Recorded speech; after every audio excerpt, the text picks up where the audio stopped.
Welcome to Matters of Decorum. I'm Scott Corum. This is what matters to me. Still working with a high camera angle, which necessitates the comfy neck cushion, but I like the comfy neck cushion. I might make it a fixture. There are a few terms you can apply to styles of running role-playing games. The style of the campaign. And while some people see these as binary choices, I prefer to see them as a spectrum. And those two terms are Rails and Sandbox. A campaign in a role-playing game that is run on the Rails doesn't have any choices. You're like on a train. You can't deviate right or left.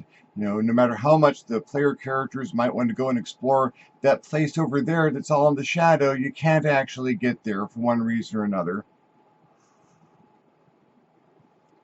At some point, the game master either has to insist that that is not something that actually exists, you cannot go there, or the players have to suspend their disbelief a little bit and agree to just go along and ride the rails because that's where the adventure is.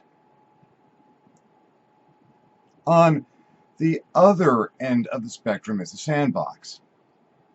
It's a big, wide, open world where you're not on any rails, there's no direction. Oh, you've made these characters, now there's this whole huge world, and what are you going to do? Which does allow the player characters to go explore over there, but there's very little reason to explore more over there than over there, unless the player characters decide that they're going to have an agenda other than wandering around and killing things, which is how sandboxes usually end up.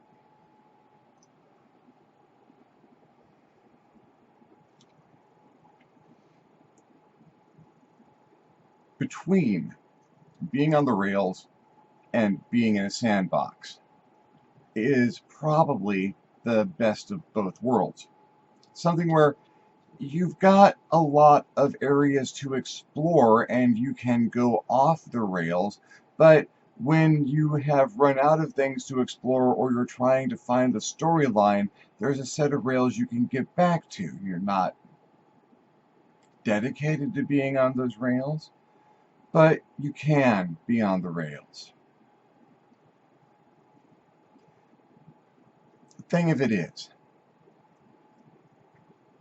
is not entirely incorrect to assign a difficulty level to this spectrum. If you're running a game on the rails, it's a easier task than running a sandbox. If you buy an adventure, you go buy a module at the gaming store or download one from online, and it has your map and your rooms you go to with their numbers or letters on it and little descriptions of what's in there. Well, even if that's the best written thing where you've got different areas and descriptions of what you can explore in all the areas, that's still a set of rails. That's still, well, this is what you've got and this is what is in it and that's what's going to happen. And it's harder for player characters to go off the rails in a situation like that because there isn't much of an off the rails. We're going to leave the dungeon. Even your other genres of role playing, as space games or horror games, you have your set modules and things are going to happen step by step. And these are the places you can go. And outside of that, there isn't anything. Literally, in some games, no accusations here, no repercussions. There are Call of Cthulhu games I've been in where, well, I want to go out that door. You open that door and there is nothing. Which, in a Call of Cthulhu game, that's terrifying and thematic, and it fits perfectly well. It's also a great way to establish there are rails. You go through the doors you're meant to go through. Otherwise, bad things happen. Lost a perfectly good character to a wrong opening of the wrong door in a Call of Cthulhu game. But that's kind of how you're supposed to go out.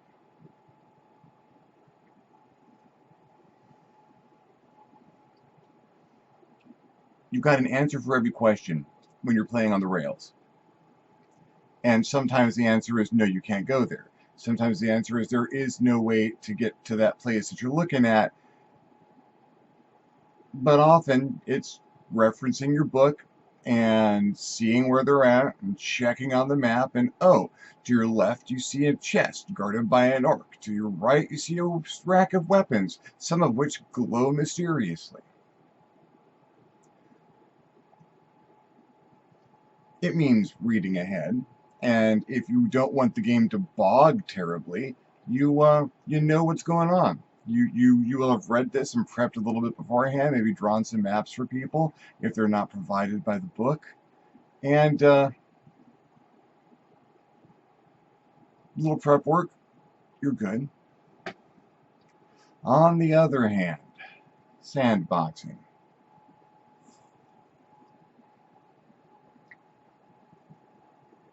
You're never going to find a book that is going to be 100% sandboxing. Because 100% sandboxing would be a book that has all of the information about everything that anyone could do in a world, and book would be too big. Don't know what's down that one alley that caught that one PC's eye on that one city on your flight across the country. You don't know what's down that well that just happened to get noticed because you threw it in as flavor on this farm in the middle of a kingdom that's being taken over by dragons. You don't know. Doesn't mean you're not going to get asked. Sandboxing means you're constantly providing details to questions that have not been asked before. It means your player characters are going to be wandering around in places that didn't exist until they wandered there. It is a procedurally generated world, and you are procedurally generating it as the game master. Nothing exists until it's encountered. You can have a general idea of the world. There's very specific ideas about things you want people to encounter. You know, there's that one guy that you really need him to run into if you want the story thing to happen, which would be fun. So wherever they look, they're going to run into this one guy. You know, you can guide them towards places where they could run into that one guy, or that one guy could come out of nowhere. You've got the freedom to do that in a sandbox. But on their way to that one guy, and on their way after they've dealt with that one guy, you better have some stuff that these people are going to run into. Because you're going to start describing this place. Then you walk into a barn. It's old, it's starting to fall down. Looks like it's big enough for about 3 horses. Is there a loft? Yeah, there's a hay loft in this barn. How much hay is around? Well, I guess there's 4 or 5 bales down here. It hasn't been used in a while. They're old. They're kind of mildewy. There's some hay up above. You're not sure how much you'd have to go and check. Does it have the thing on the front for winching the hay bales up and down? Well, the winch is still there, but there isn't any rope left. It must have rotted away a long time ago. The barn's kind of old. I might have mentioned that. Holes in the walls. How big is the hole in the wall? There's a 5-6 foot wide hole in the wall, maybe 4 or 5 feet high. It looks like something might have rammed through it or whatever. I checked for tracks. What rammed through the wall? It's a long time ago, you think. Give me a roll at a penalty because this is more history than actually tracking, and that's a pretty good roll. You're thinking maybe a large goat at best. Certainly too short to be a cow or a bull or anything like that. Couldn't have been a horse. Wouldn't have managed to do that, but a big goat probably could have done that. The questions you're going to get are going to exceed the information that you have. Sandboxing is an exercise in improvisation, no matter how you look at it. I can have the Lensman books sitting right here and be a speed reader, both of which I am capable of doing. And someone is going to ask me a question about the world of Lensman that doesn't exist in these books. A question to the answer, which the Doc Smith never envisioned as a thing that he would ever have to cover. But your player characters will find that. Invariably, count on it. Take that money to the bank. Your player characters are going to be generating questions and explorations into the material that you and no one else, including the original authors of the worlds or the intellectual properties you're exploring, has ever considered.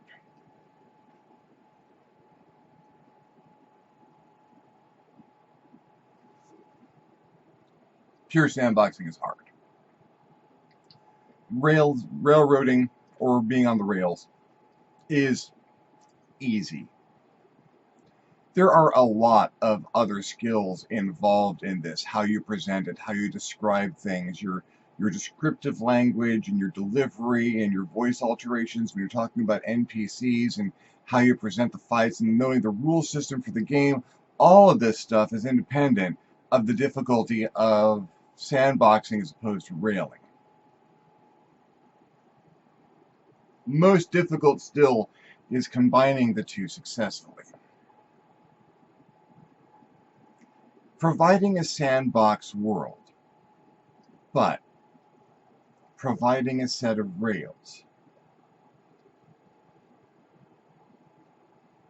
Because the most effective set of rails that you can ever put down are the ones that no one sees.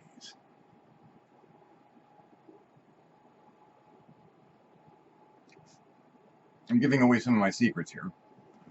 I'm talking about some things I do as a game master that some of my players might recognize. No offense, guys, I do this to everyone. You do not ever want to throw down a sandbox world and then let people see that you are pushing them or shoving them in a particular story direction. When I wrote the victory system, there's a set of merits and flaws in it, because flaws are hooks. They're things that you can grab a player character by and pull in a particular direction. They have enemies. They have people who want to capture them. They have people that will fight on sight. They have a mental malfunction. They have a tendency to shy away from something or are overly attracted to something else. They've got handles. You're running a sandbox world and you want to have some control. You encourage your players to give their characters backstory. Because the more interesting the backstory for a player character, the more handles you're going to have. What's their family like? 9 times out of 10, they're not going to have any family, but maybe they will.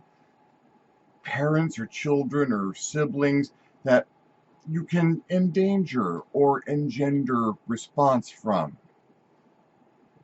You have a love interest. Do they have a goal in their life they're trying to get to? Are they running away from something? Are they running towards something?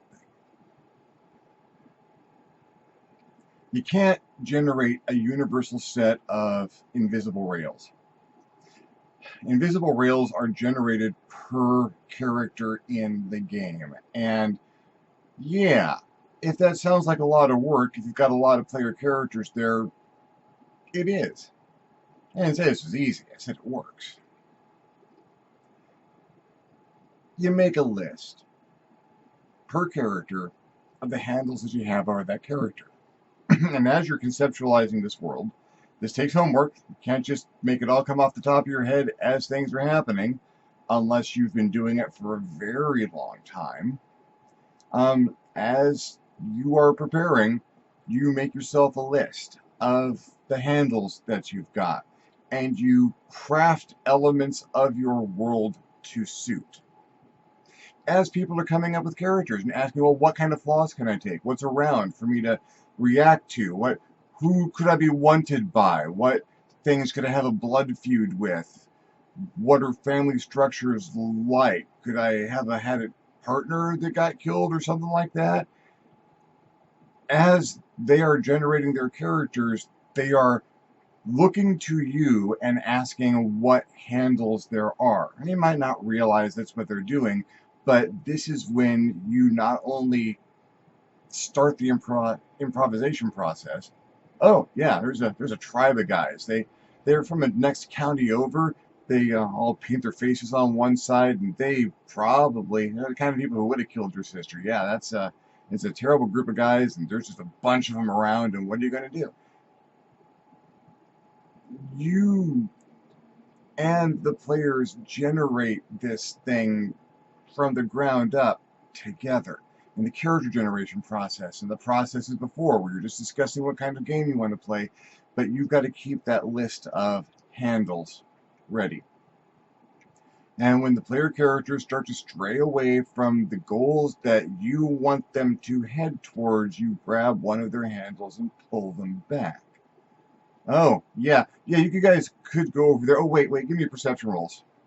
Yeah, some guy with his face half painted is over behind a rock, keeping an eye on you guys. And doesn't look like he's going to attack. What are you going to do?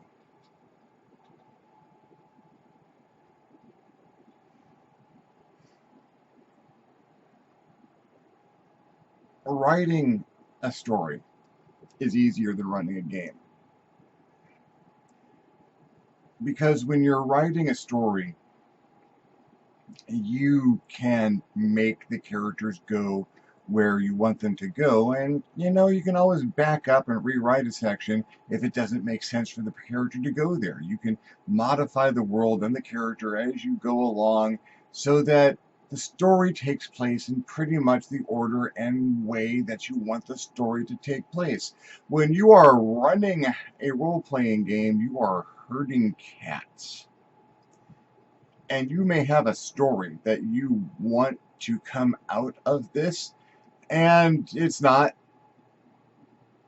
You're a game master and you have a story you want to tell. Well, you know what? Call a break to the game and tell the story. Because your story is not what's going to come out of this operation. You may have a setting, you may have a plot, you may have some characters in the background that you want to highlight and show, and then you've got a number of people sitting in front of you rolling dice, fucking that up beyond all recognition, which is their job. You're not playing this thing against a group of players. You're running this game so that you all create a unique story. You couldn't have created this on your own. There is no way. There's no way in a million years of writing that I would have come up with the stories that have come out of the games I have run or played in, for that matter.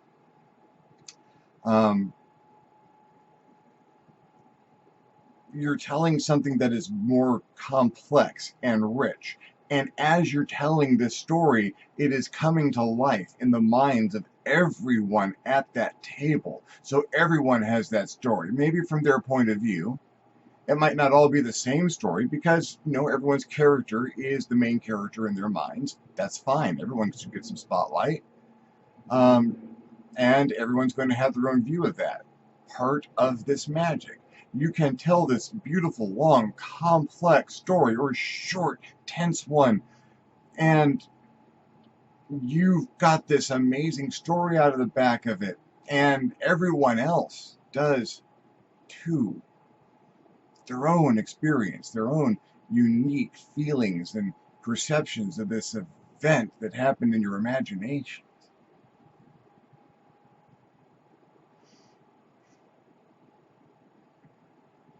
And you want to have some control over that as a game master. Game mastering is an exercise in control. It's often a failing exercise. And if you go into it with the attitude that you are going to drive this plot along a very certain direction, unless you have a module in front of you and you have the rails firmly established, the moment you let your players take their characters off those rails, like it or not, you're sandboxing, and like it or not, the story coming out of this is not the one in that module.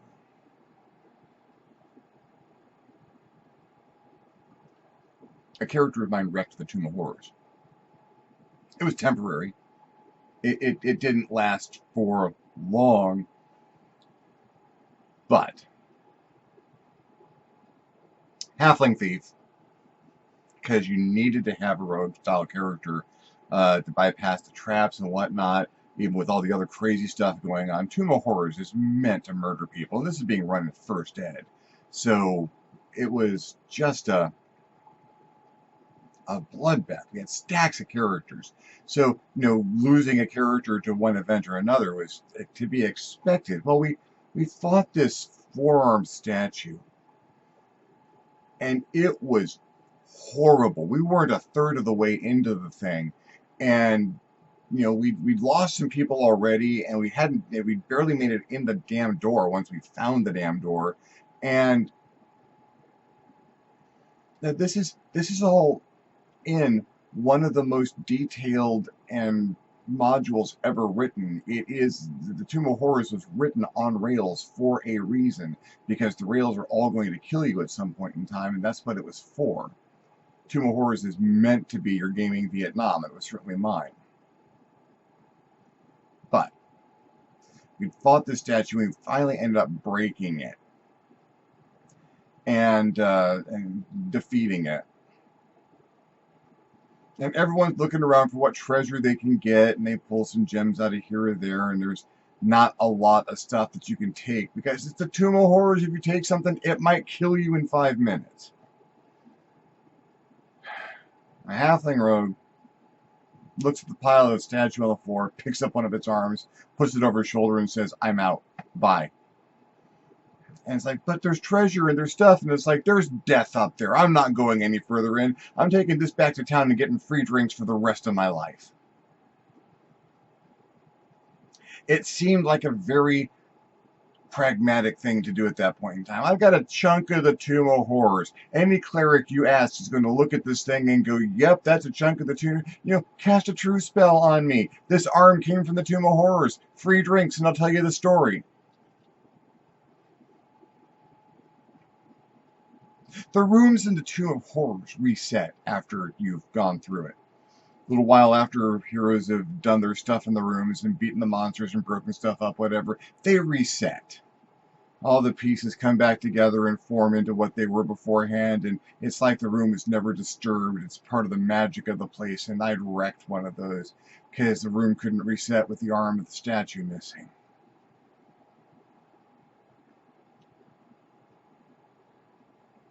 I didn't know that at the time. I had no idea at the time. But player playing a character, and the character talked to me and said, "I don't want to deal with this anymore. I'm freaking out. And if we go any further in here, we're just going to die. But look, there's a thing right here. I can just pick it up and walk out, and I will never have to pay for drinks again." I think that's a deal. As the player, listening to the voice of the character in my head, I couldn't argue. And despite the group trying to convince the character to stay, and nope, took off. I picked up the next character on the stack, and I was going. And the DM looked at me. And we had a little conference about how we'd kind of broken one of the things that you're not supposed to be able to break, because apparently, as detailed as Tomb of Horrors in, no one ever thought that, hey, I'm just going to take this chunk of something and leave. The heck with this. Free drinks. As it turned out, we had to state that some unseen demonic servants of the tomb went and got the arm back. We're assuming the character just handed it over because I'm not dealing with this anymore. But for a few minutes there was a question. What happens when you do this? It says you can't do this. What happens when you do?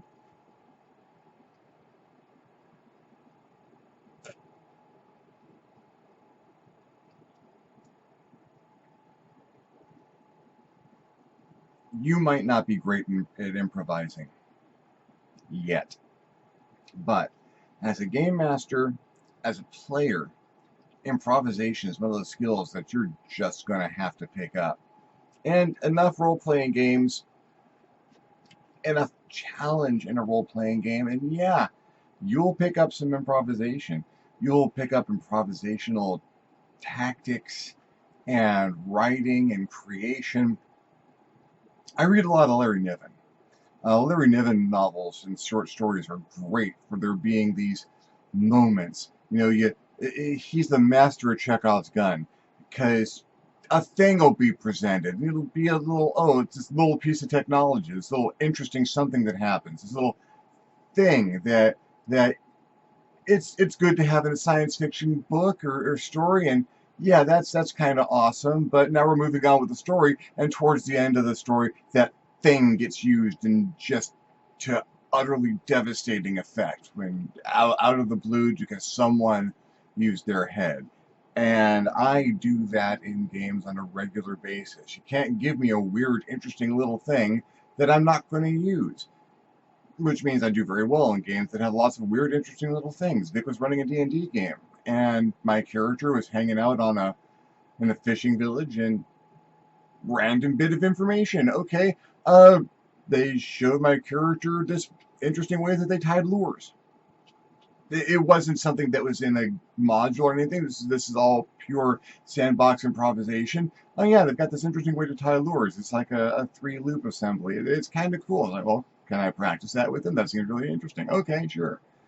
Later that same damn adventure, I'm being chased by a wyvern. I get into his cave. I've got some rope. I tie a 3-loop lure and trap the damn thing, so I don't have to worry about getting bit and poisoned and stuff.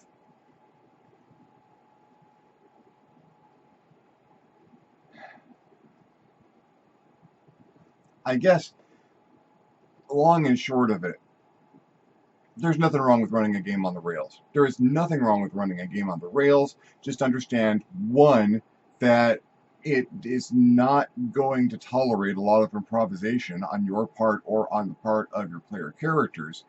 And it's on rails. It's not going to feel like a full world if you have to limit exploration of the full world. Sandboxing, there's nothing wrong with running a pure sandbox game. Nothing. That can be a lot of fun. You know, if your players have aggressive agendas, if they have stuff that they want to get done, especially maybe if they don't all want the same thing or want things to the contrary, that can be really entertaining. That can be a lot of fun. It's a lot of work, and you are constantly going to be on your toes. And oh my God, take notes, because that thing that you tossed off the top of your head 3 weeks ago, they're going to come back and they're going to have it, and they're going to ask you how it breaks the world, because they're going to break the world with it. And you'd better know.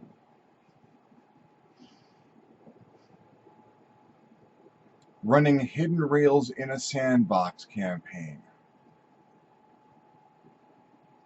That's hardest of all, because you have to have a constant set of tools for manipulating the people that are in that world.